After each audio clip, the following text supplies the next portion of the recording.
The deafening explosion sends concrete and dust raining down as Commander Petro Kovalenko is thrown against the wall of what was once a school classroom. Blood trickles from his temple as his ears ring painfully. Through the settling dust, he sees the motionless body of Andriy, their youngest soldier, half buried under rubble. "Medic! Medic!" he screams, crawling toward the boy. Marina, their combat medic, is already there, her practiced hands checking for a pulse. "He's alive," she says, her voice steady despite the chaos. "But we need to move him now." The school building in Vuhledar shudders as another shell impacts nearby. What had started as a quiet morning had erupted into hell just 10 minutes ago when the first artillery barrage hit without warning. Petro's radio crackles to life. "Commander!" They're breaking to the eastern perimeter. At least 12 tanks and BMPs with infantry support. It's a full-scale assault. Through the shattered window, Petro sees the horizon lit up with artillery fire and the distant silhouettes of advancing armor. Their stronghold at Vuhledar, defending a critical supply route, is under the largest attack they've faced in months. "Get everyone to battle stations." Petro orders, helping Marina move Andriy. "This is what we prepared for. They want to break us in the first wave." Sergei, the grizzled veteran who never speaks about his past, appears in the doorway with a rocket launcher balanced on his shoulder. "They've jammed our communications with command," he reports grimly. "We're on our own." Petro nods, the weight of responsibility settling on him like the concrete dust covering his uniform. 42 defenders against what intelligence suggests is a battalion-sized assault. "How's our ammunition?" Petro asks as they hurry down the corridor. 2 days of heavy fighting, maybe 3 if we're careful, Sergei replies. In the makeshift command center 1 floor below, Alexei, their communications specialist, works frantically to establish contact with headquarters. His young face is tense with concentration, a stark contrast of photos of his wife and newborn daughter taped beside his equipment. "Still nothing, Commander," he says without looking up. "They're using new jamming tech. I'm trying to find a frequency they haven't blocked." Outside, the thunder of artillery grows closer. Through the basement window, Petro sees his men taking positions, setting up machine guns and distributing anti-tank weapons. Some make hurried sign of the cross. Others check their weapons with mechanical precision. "Listen up," Petro announces, his voice cutting through the tension. "This is not a probing attack. This is their attempt to remove us from Vuhledar completely. High Command predicted this. We are the last remaining obstacle before they secure the entire sector." He unfolds a map on the table, pointing to their position and the advancing enemy. "We have orders to hold for 72 hours until reinforcements can be deployed." He doesn't mention that these reinforcements are far from guaranteed. "Every hour we maintain our position saves lives along the entire front." A massive explosion rocks the building closer than before. Plaster rains from the ceiling. "They brought up their heavy artillery," says Ivan, their artillery spotter. "Probably 152 millimeters. Petro looks around at the faces of his unit. Some frightened, some resolute, all exhausted from months on the front line. They had become family, and now they might die here together. "We've held this position for 110 days, Petro says, checking his rifle. "Let's make these next 3 the ones they'll remember." As they move to their positions, Marina catches Petro's arm. Andriy stabilized but needs evacuation. The civilian hospital tunnels might still be accessible. Petro stares at her, conflict in his eyes. "We can't spare anyone for escort duty. I'll take it myself and come back," she says. 2 hours maximum. Before Petro can respond, the building shakes with their closest hit yet. The decision is made for him as the first enemy infantry comes into view. "Go," he orders Marina. "Be back in 2 hours. We're gonna need you." As she disappears with the wounded Andriy, Petro takes position at a window, rifle ready. The radio beside him suddenly crackles with a broken transmission from headquarters. Hold position, critical at all costs. Then silence again as the jamming resumes. The first enemy soldiers are now clearly visible, advancing in tactical formation toward their building. Petro steadies his breathing. Hold fire until they reach the minefield. He commands over the local radio. Let them come closer. In the distance, thunder rumbles as a storm approaches, merging with the sound of war. 12 hours into the assault, the school building is barely recognizable. Entire sections of wall have been blown away, exposing rooms like a grotesque dollhouse. The defenders have been pushed back to the central floors, abandoning their outer positions one by one. Petro reloads his rifle behind an overturned metal desk, counting his remaining magazines. 6. Not enough. Nobody has enough. They repelled 3 major infantry assaults, but each one came closer to breaking through. The enemy tanks have pulled back to safer distances, but continue a relentless bombardment. Commander, Ivan slides into position beside him, covered in dust and sweat. East stairwell has collapsed. That's good for us. They can only come up from the south and west now. Petro nods grimly. Any word from Marina? Nothing, Ivan replies. But Oleksiy thinks he's found a gap in their jamming. He's trying to get a message out. A series of explosions rock the building's foundation. Different from artillery, these are more precise, targeted. They're using guided munitions now. Sergei calls from his position near the window. Expensive stuff. They really want this place. Petro knows what this means. The enemy is escalating, committing more resources. Their defense of Vuhledar must be causing significant problems for broader offensive. In what was once a teacher's lounge, now their fallback command post, Oleksiy hunches over his equipment, face illuminated by the screens. When Petro enters, the young man looks up with reddened eyes. "I got through," he says, his voice hoarse, "for about 40 seconds. Told them our situation." And Petro asks, already knowing the answer from Oleksiy's expression. They acknowledge, said to maintain position. Oleksiy hesitates. They said the counteroffensive to relieve us is delayed by at least 24 hours. The words hang in the air. They need to hold for another day beyond their original orders. Did Marina make contact? Petro asks. Oleksiy shakes his head. The hospital tunnels collapsed in the bombardment. If she was inside... He doesn't finish the sentence. Another explosion, closer this time, sends dust raining from the ceiling. Their world has narrowed to this building, these few rooms, the spaces between pieces of cover. Snipers on the coal processing plant. Someone shouts over the radio.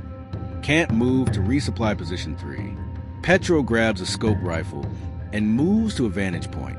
Through the scope, he spots the snipers, 2 of them professional, well-positioned. "Ivan, I need smoke on the south corner of the processing plant," he orders. "We're out of smoke rounds, Commander." Petro curses under his breath. "Sergei, still have that RPG?" "Last round," comes the reply. "Make it count. Target the roof of the processing plant, southeast corner." Moments later, the RPG streaks across the open space between buildings, impacting exactly where Petro indicated. Not a direct hit on the snipers, but enough to collapse that section of roof, forcing them to relocate. "Move now!" Petro orders the pinned-down soldiers, who sprint to safer positions. As night falls, the intensity of the bombardment decreases slightly. The defenders use this opportunity to redistribute ammunition, treat wounds, and fortify their remaining positions. Their numbers have dwindled to 31 effective fighters. In a quiet moment, Petro finds Oleksiy staring at the photo of his family. They evacuated to Lviv. Oleksiy says without looking up, "My daughter was born 2 weeks after I was deployed. I've never held her." Petro places a hand on the young man's shoulder, but says nothing.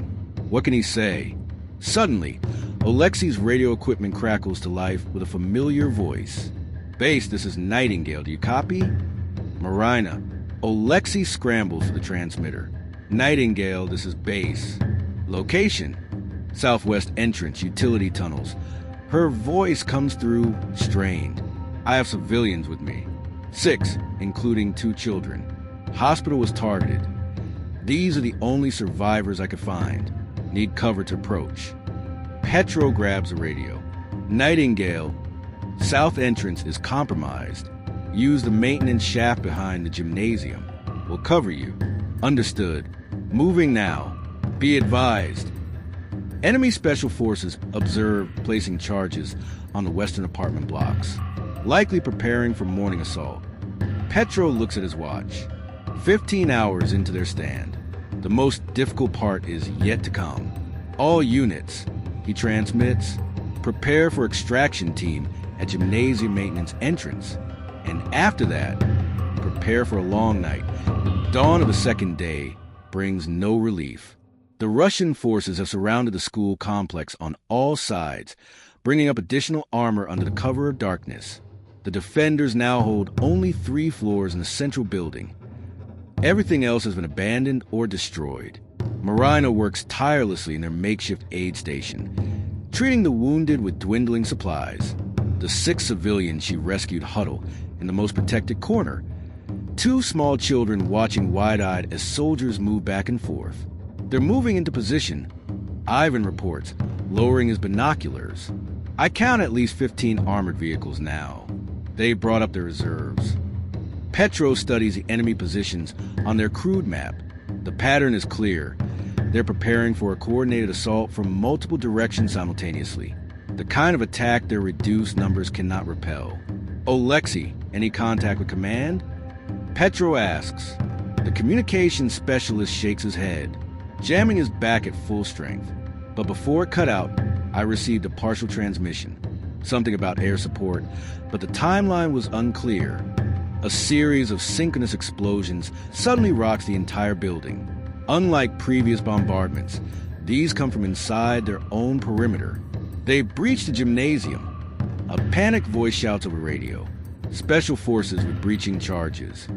All units from positions 5 and 6 fall back to the secondary line. Petro orders, grabbing his weapon. Sergei, take 4 men and delay them in Corridor C.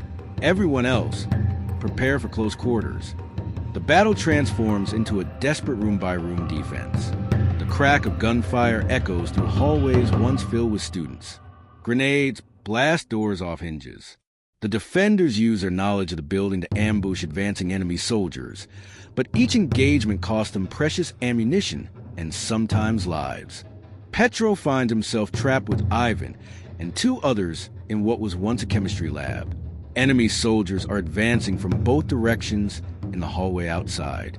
The supply closet, Ivan whispers, pointing to a small door. It connects to the next classroom. They slip through just as the enemy breaches the main door, exchanging fire with the Russians who pour into the lab. Once in the adjacent room, they push a heavy cabinet against the connecting door. We're being pushed to the central stairwell. Petro says into his radio, all units consolidate there. Bring the civilians. The next hour passes in a blur of firefights, explosions, and desperate retreats. By midday, the 26 remaining defenders and 6 civilians are compressed into a defensive position around the central stairwell and 3 adjoining rooms. They've inflicted heavy casualties on the attackers, but the outcome seems inevitable. We're down to our last crates of ammunition. Sergei reports, blood seeping from a bandage on his arm. Maybe 4 hours of fighting, less if they rush us again. Alexei suddenly looks up from his equipment. Commander, I'm picking up radio traffic. Our frequencies. It's not encrypted. Moments later, the radio crackles. Ukrainian forces in Vuhledar school complex. This is Colonel Baranov. You are surrounded with no possibility of relief. Surrender now and you will be treated according to international conventions. You have 30 minutes to decide. The defenders exchange glances.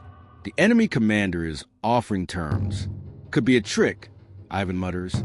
Either way, we need time, Petro responds. He picks up the radio. Colonel, this is Commander Kovalenko. We have wounded and civilians. We request 6 hours to consider your terms and prepare our wounded for transport. A pause and 2 hours, Commander. No more. As a gesture of good faith, we will suspend bombardment during this period. The sudden silence as the shelling stops is almost more unsettling than the constant explosions. For the first time in 36 hours, they can hear themselves think. Petro gathers his officers in a small circle, away from the civilians and most wounded. Options? He asks simply. We fight until we can't. Sergei says immediately, "That's what our orders were." "The civilians won't survive another assault," Marina counters. "And half our wounded will die without proper medical care." Ivan studies the map. "If we surrender, the entire sector falls. Headquarters said our position here is delaying their advance along a 30-kilometer front." Petro rubs his face, feeling the stubble and dry blood. "Alexei, one last attempt to reach command. Use the emergency protocol." As the young communications specialist makes his attempt, Petro checks on civilians. A woman holding 2 children looks up at him with fearful eyes. "Will they kill us?" she asks quietly. "No," Petro says with more confidence than he feels. "You're civilians. We'll make sure you're protected under any agreement." The older of the 2 children, a girl perhaps 7, stares at Petro with an intensity that makes him uncomfortable. She has seen things no child should see. "Commander," Alexei calls urgently. "I've got through. Weak signal, but it's headquarters." Petro rushes to the radio as his officers gather around. Through static and interference, they hear, "Air support, dawn tomorrow. Hold position, repeat, hold, priority authorization." Then nothing but static again. "Dawn tomorrow," Ivan says. "That's still 18 hours away." Petro checks his watch. The enemy's 2-hour ultimatum is already half expired. "We need a different approach," he says finally. "Something they won't expect." As darkness falls over Vuhledar on the second night, something unexpected happens. The Ukrainian defenders, rather than continuing their passive defense, launch a daring nighttime operation, using their intimate knowledge of the building's remaining intact passages in the cover of a sudden, violent rainstorm. Small teams slip past Russian positions to strike at enemy command posts, ammunition dumps, and communication nodes. The night explodes with unexpected firefights across the Russian-held sections of the complex. Target neutralized. Sergei's voice comes through the radio as another Russian ammunition cache goes up in flames, illuminating the rain-soaked ruins. Moving to secondary objective. This wasn't a desperate last stand. It was a carefully orchestrated disruption operation. While the Russians had been preparing for a final push in the morning, the defenders changed the rules of engagement. Petro, leading his own team of 4, infiltrates what intelligence identified as the Russian command post in the former administration building. They eliminate the guards with silenced weapons and capture Colonel Baranov himself, along with maps detailing the entire Russian battle plan. "Secure our exit," Petro orders as they zip-tie the Russian commander. We have 5 minutes before their patrol checks in. Back at their defensive position, Marina has prepared the wounded for movement.